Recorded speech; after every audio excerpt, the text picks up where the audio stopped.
चेहरे में, फेशियल कराती हूँ दिल में।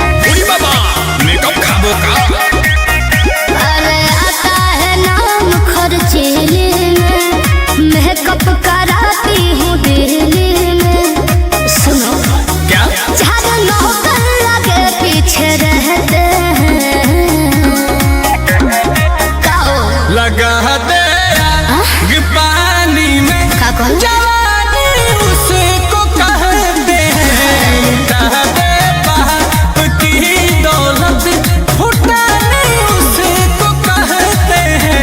लगा दे पानी में जवानी उसको कहते हैं।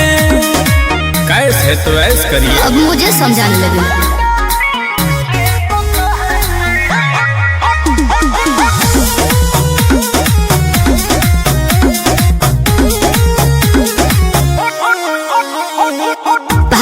पैसे पे ऐसे करते हैं, कहते कि अपनी कमाई है। किसी के साथ जब देख भी लिया तो कहते कि मुँह बोले भाई है। अरे सब समझती हूँ मैं, क्या समझे? प्यार तो कम ज्यादा मार करवा के गरम माहौल कर देती है। अच्छा। लिख के आई लव यू वाला मैसेज सेंड टू ऑल कर देती है। वो भी तो लव यू टू सबको कहते हैं। लगा दे पानी में जवानी उसको कहते हैं, कहते बाप की दौलत फुटानी उसको कहते हैं। लगा दे पानी में जवानी उसको कहते हैं। अरे यार कहाँ से पागल आ गया?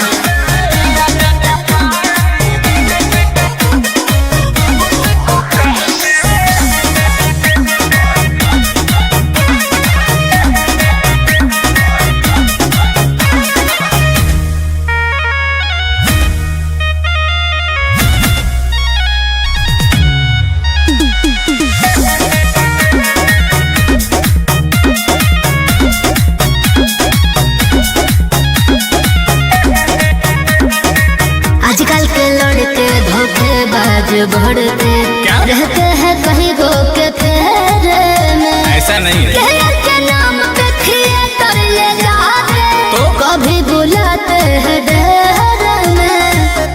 सिनेमा चालू। सुनो सनम हम लड़के तो कम लड़कियां ज्यादा रखती अंधेरे में। डाली के इंस्टा पर लुक नया नया रखती है माया के घेरे। बिना गवना के भवना में बहते हैं। लगा दे आग पानी में जवानी उसको कहते हैं। लगा दे बाप की दौलत फुटानी उसको कहते हैं। लगा दे आग पानी में जवानी उसको कहते हैं। जिंदगी झंड बा, बिहार में बड़ा ठंड बा।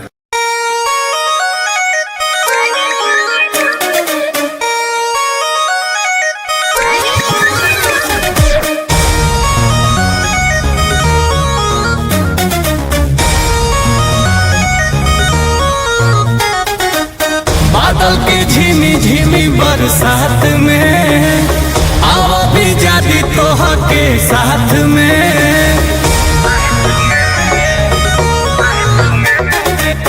बादल के झिमी झिमी बरसात में आवा भी जाती तोह के साथ में।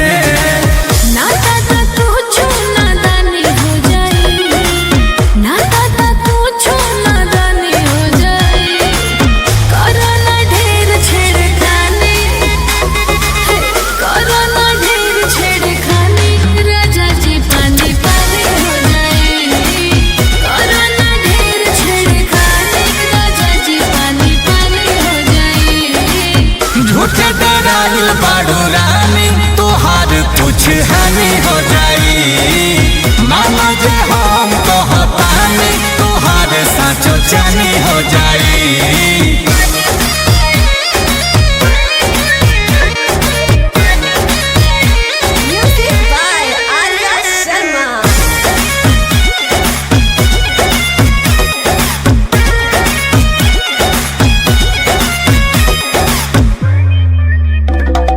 कपड़े तेरे शॉर्ट रानी ऊपर से तू हॉट है, इससे ज्यादा कुछ नहीं करना, इतना बेबी बहुत है। ठंडी ठंडी बारिश हो रही, आजा तू भी ठंडी हो जा, छोड़ शराफत या पतला दे, थोड़ा सा घमंडी हो जा।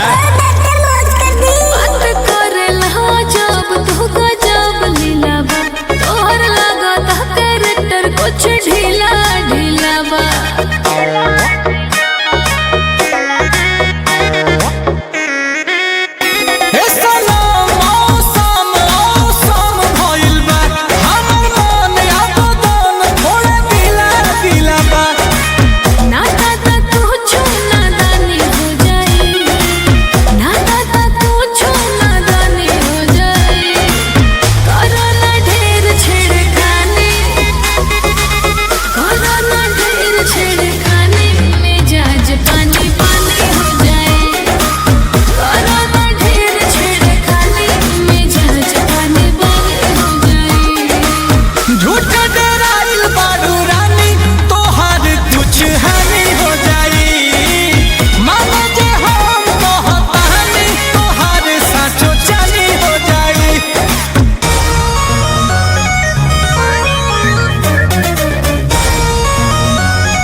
चलने दे, जलने वालों को जलने दे, होठों पे रख बर्फ का टुकड़ा, धीरे धीरे गलने दे। बहुत दिनों पे मिली है, भीगी पूरी गिली है, गो रही है काटेगी क्या, लगती जंगल बिल्ली है।